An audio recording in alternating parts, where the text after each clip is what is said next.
What do you think the White House is? A pristine, gleaming building under the bright sun? No, that's just the shell. Inside, darkness reigns. The walls are soaked with blood and echo with cries. Trapped souls linger, unable to escape.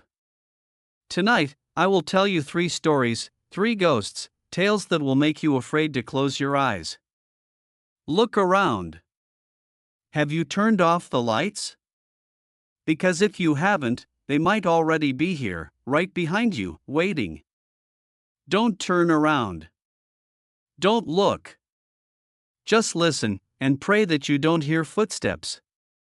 If you're sitting alone in a dark room, place your hand on the screen. Don't worry, just a light touch, but remember, when you do, someone or something might be touching your back at the same time.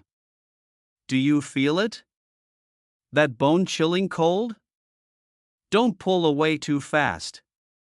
It knows you're afraid. On a cold winter night in 1942, Prime Minister Winston Churchill stepped out of his bath, steam rising around him. Cigar smoke curled through the air, and his towel hung loosely at his waist. He paused. The air grew heavy, cold as a blade slicing through flesh. From the corner of the room, near the fireplace, a tall, gaunt figure emerged. Abraham Lincoln. Not the statue you see in history books, no. His skin was ashen, his eyes sunk in pits of endless darkness, and dried blood crusted around his lips. He said nothing, just stared. Churchill's chest tightened, as if invisible hands were squeezing the life out of him. He stammered, Mr. President." But Lincoln tilted his head, slowly, bones cracking like dry twigs.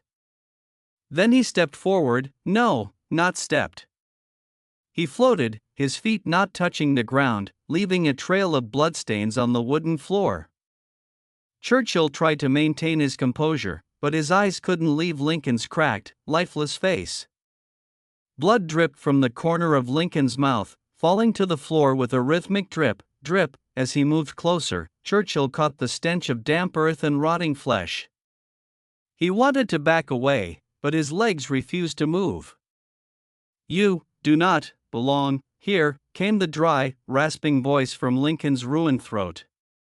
Churchill collapsed, his cigar rolling across the floor, while Lincoln melted into the shadows, but his hoarse laughter echoed through the night.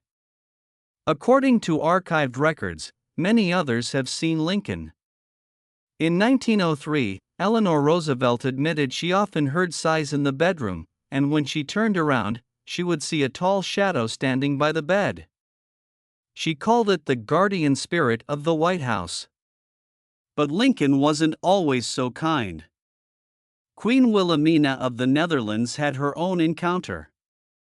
One midnight, there was a knock at her door, knock, knock, knock. She opened it, and there he stood, his tall hat tilted, his cracked face staring, his bleeding eyes locked onto hers. She screamed and collapsed, but when she awoke, she found black handprints bruised around her throat, as if he had tried to drag her away. That night, the staff heard wailing from the Lincoln bedroom, not human wails, but the screams of a slaughtered beast. Andrew Jackson never left. He refused to die. He stayed, raging and cursing. In 1865, Mary Todd Lincoln lay in bed, cold sweat dripping down her face. She heard footsteps, heavy, like iron boots pounding the floor. Then came the laughter. Not the laughter of the living, but a guttural growl from a torn, festering throat, like a beast chained in hell. "Ha, you'll never escape me." She clutched her blankets, but the laughter grew louder, closer, shaking the walls. She looked up, and froze. Jackson stood at the foot of her bed, his hair matted with blood, his mouth stretched unnaturally wide, his jaw unhinged as if ready to fall off, his eyes burning with rage. He raised his hand, blackened nails slicing through the air, as if trying to rip her soul apart. Staff members later claimed they saw his ghost in the Queen's bedroom. One swore he saw Jackson sitting in a chair, gripping his cane, blood trickling from his nose onto his chest, whispering, "I'm still here." When they ran, his laughter followed them, echoing through the halls, thick with the stench of decay. By the time Truman took office in 1945, he wrote to his wife, "I hear them. The ghosts. Jackson cursing in my head. He bangs on the doors, howling as if he wants to tear the White House apart." One night, a security officer saw the door to the Queen's bedroom creak open, and fresh blood oozed from the crack, but when they entered, nothing. Just laughter, and wet footprints trailing across the floor, as if something had crawled out of a swamp. Some believe Jackson is more than a ghost. He is a force of wrath, of war and vengeance. Every time America faces crisis, his laughter returns. And if you hear it, be prepared. Because Jackson doesn't come to visit.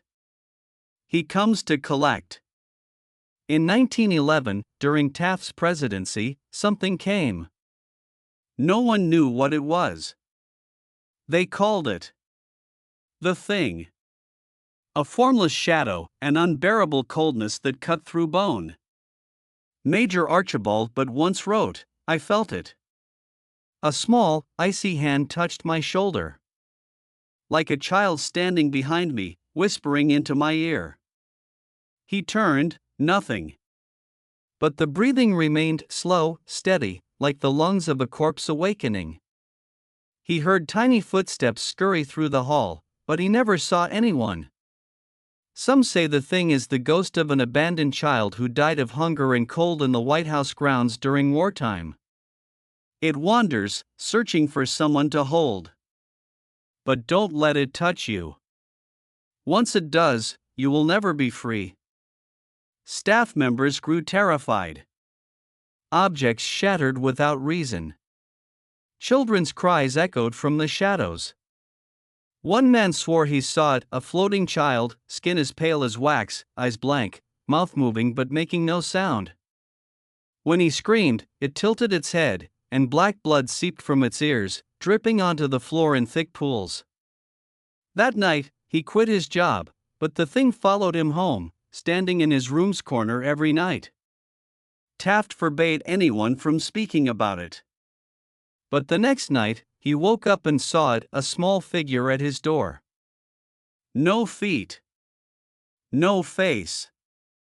Just long, spindly hands reaching out, whispering, "Don't leave me." The next morning, his staff found deep scratch marks on his bedroom door, as if something had tried to claw its way in. And the smell, the putrid scent of blood filled the air, though no source could be found. The White House is not a home. It is a prison for souls that can never leave. Lincoln watches you from the darkness, his bleeding eyes piercing through your soul. Jackson laughs in madness, his nails scraping at your dreams. And the Thing, it waits, in the corner of your room, whispering its invitation. Tonight, as you lie down, listen closely. Do you hear the knocking? The breath on your neck? The laughter beneath your bed? Don't look. Don't answer. Because if you do, they will know you're listening.